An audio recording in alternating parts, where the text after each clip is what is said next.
Good morning. Scuba Steve here. Haven't had a lot of time to try to do the video update due to some phone battery problems, so you're going to talk to me while I'm on my ride to work. Excuse me if I don't make eye contact. This week we're studying John 3. We went over it a little bit in small group, and we had a few of the kids give what they found in John 3 that meant something special to them. Lainey shared a great story of proof to her that there is no one who's been to heaven and been back, because Jesus said that no one had been to heaven and see the Father except the Son. And how she got to share that on the school bus when someone was talking about one of these new books that are so popular these days about going to heaven and coming back. So I want to talk a little more about what Gabriel Colvin was able to share.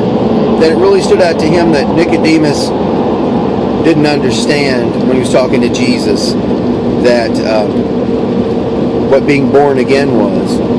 And in trying to kind of examine that a little further, I wanted to make sure that I understood what being born again was.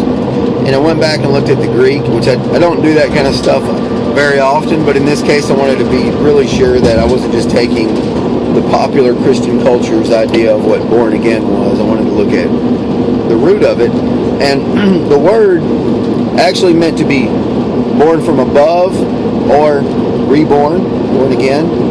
So if you look at it in the context that when he told Nicodemus that if you were to understand these things and to know this, that you had to be reborn from above. And then look at the way that maybe our Christian culture teaches that. So many of us in kids ministry are with kids that we teach people that Jesus needs to be our forever friend, or that Jesus needs to be the boss of our life, or all these things that I've said, things that I've learned and that I've shared again, are that we need to make Jesus the king in our heart, and the throne of our heart. All those are good, useful tools, but to really know what Jesus is talking about here in chapter 3 and what he's telling Nicodemus, we need to look at how Nicodemus approached him. At our men's group, Keith talked about that when Nicodemus came forward, he said, "We know as Pharisees that you are this and this." And I think if we look at the way Jesus responds, we can see a little more about the tone that Nicodemus was coming at him with. Nicodemus was coming and saying, "We know things, and we recognize you as someone special." Like putting himself in exalted place over Jesus. Of course, he came to him at night, as we talked about. So here he comes to him in a hidden location, and he says, "We know you're something special." Like, almost like we're willing to bring you into what we've got. And Jesus responds with some stuff that kind of blows Nicodemus's mind. And then Jesus tells him, "You're the teacher of Israel, and you don't know these things?" And I start to get the tone a little more now. I'm somebody special, and I come from a group that's somebody special, and I ask you, Jesus, I come to say that clearly you've got some talent here, that you must be a prophet. We want to recognize that you must come from God. And Jesus blows his mind, and he says, "I don't get this. What do you mean I got to be born again? I got to climb back inside my mom and come back out again? This is ridiculous what you're saying." And Jesus comes back and says, "The wind blows from the left to the right, comes from the east to the west. You don't know where it comes from. You don't know where it's going. You don't know everything." And then he comes back, and look at Jesus' words. Jesus comes to him and says, "We know this and we know that. We know some things too, Nicodemus. I want you to pay attention to me and what I say." Right? That he says that and I guess depending on what version you're reading and whether you're reading a red letter Bible or not, it goes on to talk about who Jesus was and what Jesus came for. I was looking at the New King James last night, and it says that Jesus said that for God so loved the world that he sent his only son. Your NIV red letter versions will say that, will write that John is writing that part. I don't know enough about it. Perhaps one of the pastors could help us out with that as to why there's a difference. But it goes on to talk about how the darkness that's in us doesn't like the light because our sin will be seen, so we stay away from it. The darkness that's in Nicodemus doesn't like the light. He speaks about darkness to the man who came to him at night. There's no accident that he came to him at night. It is central to the whole lesson. Nicodemus came to him after Jesus went to the temple and flipped over tables. I believe that Nicodemus and some of the other Pharisees probably didn't, in their heart, like what was going on at the temple. And that when Jesus did this, it was an opportunity for them to come to him and say, like, look, we've been praying for somebody to straighten this out. We knew something probably wasn't completely right there, but we didn't know how to approach it. Somebody needed to come in who wasn't making any money on it, didn't have any ties to it, and could say, boom, clean house. And we recognize you as that guy, and Jesus is letting him know, I'm not just that guy. He's letting him know that's his house, that temple belongs to him.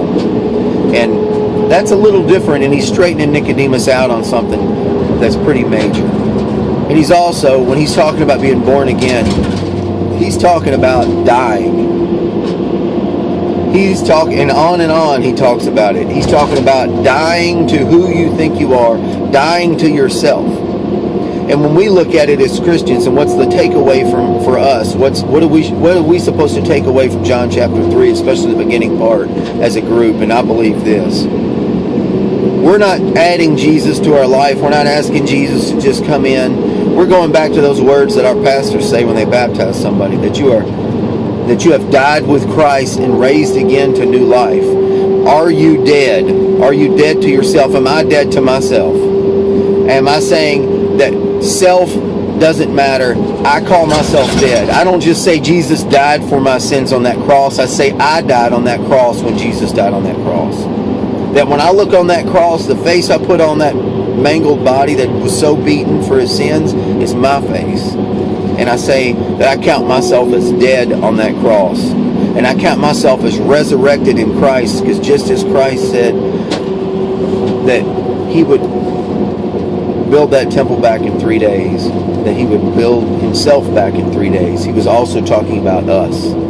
Do we trust that we have died to ourselves and that he's bringing us back? And I'm honored to be able to read this and get this and have God share this in his word with me. And I challenge you to receive that same honor, if you haven't yet, to go to his word, and the fact that God has honored you with the fact that Christ has died for you, that he gave his own son in place of you. And he wants you to recognize that in his mind that you are of the value that he sees his son at, or he wouldn't have killed him with it. He wants you to trust, to allow yourself to die to that, to trust that he will raise you again. The same way Abraham trusted when he went up that mountain early that morning with Isaac and laid him out on that altar and was ready to kill him. That he was ready to kill him. He trusted that God had a plan and that God had him. And we've got to give ourselves to that. We talked last week about what we lay on our altar, and lay ourselves on that altar. Lay our strengths and our weaknesses. We talked about that last week. So this week, I say John wrote this, and he wrote this for us. So at this point in time, we'd still have his word. We'd still be here waiting on Christ's return, so we could read this together as a group. Not as an accident, but so that we could look at it and say, this isn't some church talk. This isn't some sermon. This is the God of the universe calling to us in his word to say, I want you to recognize yourself as dead, and I want you to let me remake you. Guys, I really appreciate the opportunity to do this, and I look forward to how God's going to grow this group. He's going to separate this group so that he can grow it. We're going to trust him to kill this group as it currently is, so that he can grow it and raise it up, and we can take DeSoto County for him. I love you guys.